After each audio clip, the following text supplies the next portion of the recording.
মুর্শিদাবাদ জেলা জুড়ে যেভাবে রাহুল গান্ধীর নেতৃত্বে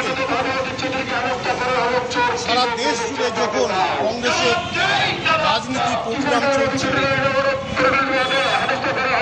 একইভাবে আমাদের পশ্চিমবঙ্গে প্রতিটা জেলায় রাজনৈতিক কর্মসূচি চলছে।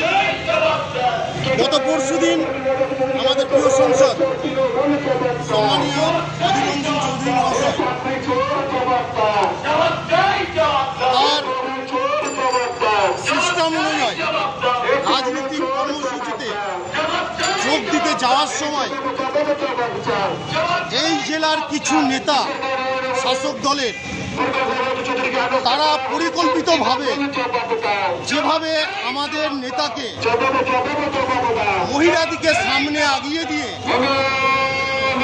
যে জঘন্য খেলা শুরু করেছে, আমরা সোজাসুজি বলতে চাই এই নোংরা খেলা রাজনীতির মতো হোক, এই নোংরা খেলা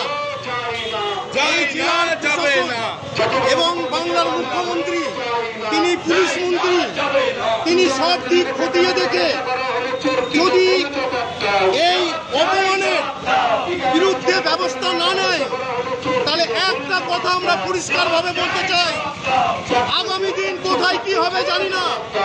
এই মুর্শিদাবাদ জেলায় শাসক দলের প্রতিটা নেতাকে বাড়ি থেকে বেরোনোর আগে ছাঁটা আর জুতো দেখে তাদেরকে বাড়ি থেকে বেরোতে হবে। এইটাই মুর্শিদাবাদ জেলা কংগ্রেস ছাত্র যুব মা বোনেদের পক্ষ থেকে আমরা বলতে চাই।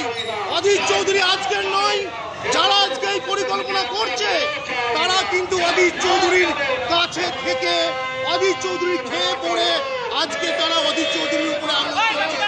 তাই আমরা পরিষ্কারভাবে বলতে চাই যে আপনারা সংযত হন, নাহলে আপনারা শুরু করেছেন, শেষ আমরা করব।